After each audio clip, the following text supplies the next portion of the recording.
श्री स्वामी समर्थ. सर्वांचं श्री स्वामी दत्त युट्यूब चॅनलमध्ये खूप खूप स्वागत आहे. आपल्या सर्वांना एक नम्र विनंती आहे छोटीशी, की आपण जर आपल्या श्री स्वामी दत्त चॅनलला सबस्क्राईब केलं नसेल तर नक्की करा, जेणेकरून तुम्हाला हिंदू धर्मातील व श्री स्वामी समर्थ महाराजांच्या ज्या काही छान छान सेवा आहेत त्या त्यांची माहिती तुमच्यापर्यंत पोहोचेल व इतरांपर्यंतही पोहोचेल. त्यासाठी लाईक, शेअर आणि सबस्क्राईब करा. बघा, आता 24 तारखेला गुरुवारी 24 जुलै 2025 रोजी अमावस्या येणार आहे आणि अमावस्या प्रारंभ उत्तर रात्री 23 तारखेला उत्तर रात्री 2:28 प्रारंभ होणार आहे आणि अमावस्या समाप्ती ही जी आहे ती रात्री 12:41 ला गुरुवारी 24 तारखेला राहणार आहे. तर ही अमावस्या दीप अमावस्या आहे आणि याला आपले धर्मानुसार दीप अमावस्या असं म्हटलं जातं. पूर्वीच्या काळी खूप मोठ्या प्रमाणात पाऊस पडायचा आणि विषारी साप, अजगर, विषारी विंचू अशा अनेक विषारी प्राणी हे बिडातून किंवा जमिनीतून बाहेर पडायचे आणि ते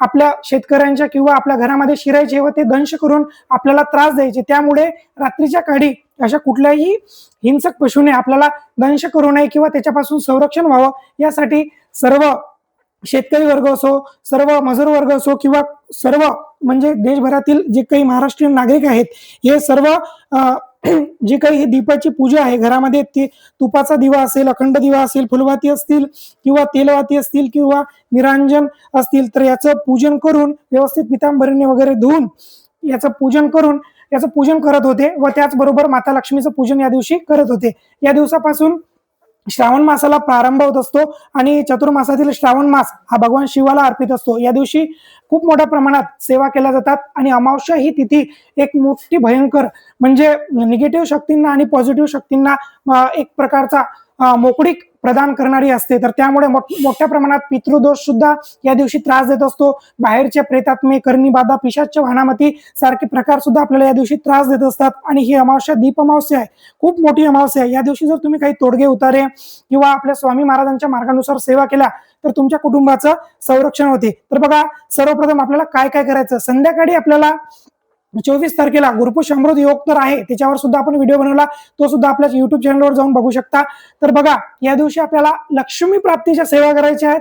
त्याचबरोबर आपल्याला दिव्यांचं पूजन करायचं आहे. त्याचबरोबर आपल्या घरातील उंबऱ्याचं पूजन करायचं आहे. त्याचबरोबर आपल्या घर, गाडी, 4 व्हीलर असेल, 2 व्हीलर असेल याचा उतारा काढायचा आहे. घरातील कोणी रोगी व्यक्ती असतील तर त्यांचा सुद्धा उतारा काढायचा आहे. आणि आपल्या घरामध्ये आपल्याला छोटंसं गाईच्या शेणापासून शुद्ध बनलेला गौरीचं गाईच्या तुपाने आहुती देऊन छोटंसं हवन घराच्या संरक्षणासाठी करायचं आहे. त्याचबरोबर पिवळ्या मोहऱ्या जे आपल्याला केंद्रात मठात मिळतात त्याचं सुद्धा आपल्याला भारून त्यावर रक्षा टाकून घरामध्ये व घराच्या भोवताली संरक्षण व्हावं यासाठी टाकायचं आहे. व त्याचबरोबर ती रक्षा व ती पिवळी मोहरी आपल्याला पुढीत बांधून आपल्या गाडीमध्ये किंवा डिक्कीमध्ये, गाडीच्या 2 व्हीलर असतील तर गाडीच्या डिक्कीमध्ये ठेवायची आहे. त्याचबरोबर 4 व्हीलर असेल तर आपल्याला 4 व्हीलर मध्ये कुठेतरी एका ठिकाणी आपल्या बॉक्समध्ये ती ठेवायची, जेणेकरून संरक्षण व्हावं, वाईट गोष्टींपासून आपलं संरक्षण व्हावं यासाठी. तर सर्वप्रथम आपल्याला या दिवशी सकाळी काय करायचं, तर या दिवशी सकाळी आपल्याला पंचगव्य जर तुमच्याकडे केंद्रात मठातलं असेल तर त्याने स्नान करायचं.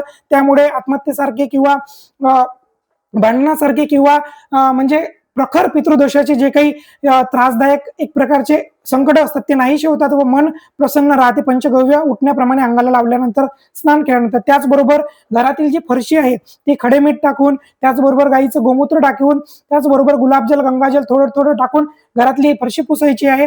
आणि आपला उंबरा जो असतो, उंबराला हळद, गोमूत्र आणि त्याचबरोबर गंगाजल मिक्स करून त्याचा लेप आपल्याला द्यायचा आहे प्रवेशद्वारातील उंबऱ्याला. आणि उंबऱ्याच्या दोन्हीकडून आपल्याला संध्याकाळी 24 तारखेला गुरुवारी 2 दिवे लावायचे आहे. आणि दीप अमावस्या असल्या कारणाने देवारासमोर आपल्याला एक छोटासा पाट किंवा मोठा पाट मांडायचा आहे.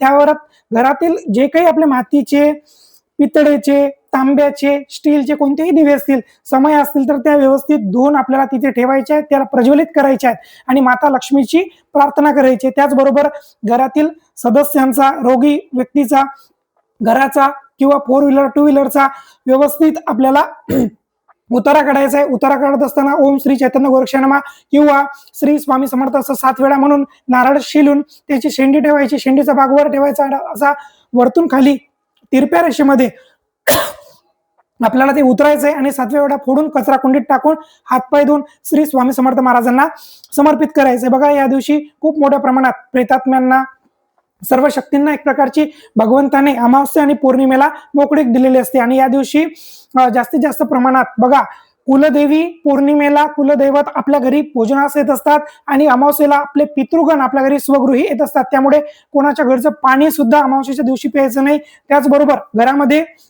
देवारासमोर एखादा आपल्याकडे यज्ञकुंड असेल, नसेल तर एखादी छोटी पाटी असेल किंवा मातीचं भांड असेल, त्यामध्ये शेणाच्या गाईच्या गोवऱ्या पेटवायच्या आहेत. त्यावर आपल्याला स्वामी मंत्र एक माळ, श्री स्वामी समर्थ, गाईच्या शुद्ध तुपाच्या आहुत्या द्यायच्या आहेत.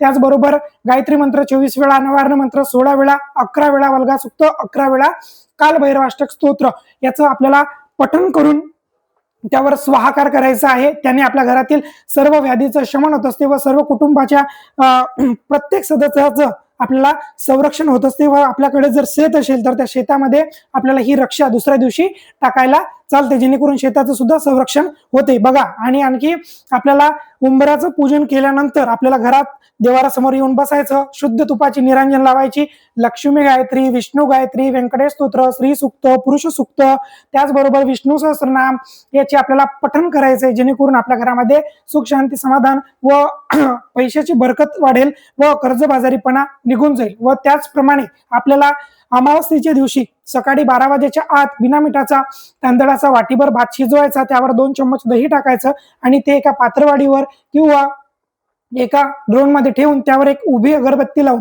ते आपल्याला वरच्या टेरेसवर किंवा अंगणात आपल्याला 12 वाजेच्या आत ठेवायचंय. त्यामुळे घरामध्ये शांतता नांदते व सर्व कुटुंबाचं संरक्षण पितरांच्या अवकृपेतून, अघोर पितरांच्या, पिशाच्य पितरांच्या अवकृपेतून होत असते. त्यातून त्यांना एक प्रकारचं पिंडदान होत असतं. आणि त्याचबरोबर आपल्याला घराजवळ कुठलं मारुतीचं मंदिर असेल, मुंजाचं मंदिर असेल किंवा विहीर असतील, आसरा असतील किंवा कालभैरव महाराजांचं मंदिर असेल, स्वामी महाराजांचं मठ मंदिर असेल किंवा केंद्र असेल, तर कुठल्याही प्रकारचं देवीचं मंदिर असेल तर त्या ठिकाणी आपल्याला एक श्रीफळ म्हणजे नारळ न्यायचंय आणि 11 अगरबत्ती, त्याचबरोबर खडी साखर आपल्याला नैवेद्य म्हणून तिथे द्यायचं आहे व त्यांचा मानसन्मान करायचा आहे. बघा, कारण घराच्या प्रत्येक बाजूला जर कुठलं मंदिर असेल तर तिथे नारळ अमावस्येला का ठेवलं पाहिजे, तर तिथून आपण जाणं येणं करतो तर त्या देवतांची शक्ती, शुभ शक्ती आपल्याला संरक्षण प्रदान करते, तर वाईट शक्ती आपल्याला एक प्रकारचा निगेटिव्हिटी देते, तर त्यामुळे त्यांचं ऋण आपल्यावर असतं. त्याचप्रमाणे आपल्याला त्यांना एक नारळ देऊन अमावस्येला मान सन्मान करून स्वामी महाराजांच्या कृपेने त्यांचा आशीर्वाद आपल्याला प्राप्त करायचा असते. एवढ्या साऱ्या सेवा आपल्याला त्या दिवशी करायच्या आहेत. दीप प्रज्वलित केल्यानंतर आपल्याला श्री सुक्ताचं पठण 16 वेळा घरामध्ये करायचं आहे. त्याचबरोबर उंबऱ्यावर आपल्याला 5 कापराच्या वड्या म्हणजे ज्या काही भीमसेनी कापूर आहे त्याच्या वड्या टाकून त्या जाडायच्या आहेत.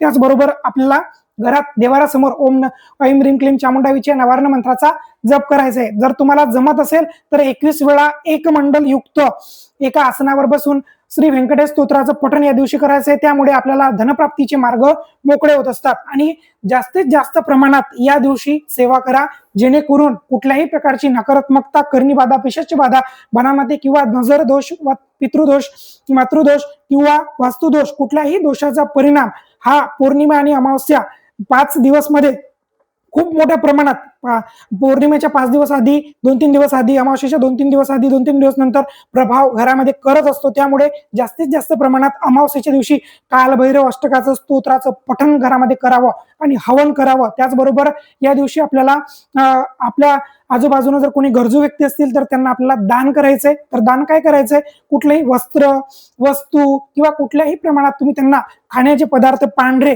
तांदूळ असो, मीठ असो, अशा प्रकारचं दान आपल्याला करायचंय. बघा, खूप जण सांगतात ही वस्तू दान केली तर असं वाईट होतं, पण वाईट काहीच होत नाही. तुम्ही जर दान केलं तर त्याप्रमाणे तुमचं वाढत जातं. तर त्यामुळे तुम्ही कुठल्याही प्रकारचं दान त्यांना करायचंय. कुठल्याही पांढऱ्या वस्तूचं दान त्यांना करा. अमावस्येच्या दिवशी तुमचा पितृदोष सुद्धा कमी होतो आणि त्यामुळे गुरुग्रह मजबूत होतो. आणि या दिवशी गुरुपुष्य अमृत आहे, तर त्या दिवशी आपल्याला एक उपाय छानसा आपण व्हिडिओमध्ये दिलेला आहे, तो सुद्धा आपण बघू शकता. त्यामध्ये धनप्राप्तीचे उपाय सांगितलेले आहेत. त्याचबरोबर आपल्या घरामध्ये गोमूत्र शिंपडायचं आणि हातामध्ये पिवळी मोहरी घ्यायची व 11 अगरबत्ती किंवा धूपबत्ती आपल्याला एका प्लेटमध्ये लावायची, त्याची रक्षा प्लेटमध्ये पडली पाहिजे अशा ठिकाणी. आणि 11 वेळा कालभैरवाष्टक म्हणून किंवा हवन करून हवनाची रक्षा, त्यामध्ये 11 वेळा कालभैरव अष्टक 11 वेळा वल्गा सुक्त म्हणून त्या मोहरीमध्ये ती रक्षा मिक्स करायची व पूर्ण घरामध्ये शिंपडायची म्हणजे फेकायची श्री स्वामी समर्थ मंत्राने, आणि सर्व घराच्या आजूबाजूला चौफेर शेतामध्ये फेकायची, जेणेकरून त्यांचं संरक्षण होते व कोणत्या व्यक्तीचे जर आपल्या बद्दल वाईट विचार असतील मनात तर ते विचार निघून जातात व स्वामी महाराजांची कृपा आशीर्वाद आपल्याला लाभत असते. तर आपला व्हिडिओ कसा वाटला नक्की कमेंटमध्ये श्री स्वामी समर्थ लिहा. जास्तीत जास्त लोकांपर्यंत आपला व्हिडिओ शेअर करा. भेटूया दुसऱ्या व्हिडिओमध्ये. श्री स्वामी समर्थ. श्री गुरुदेव दत्त.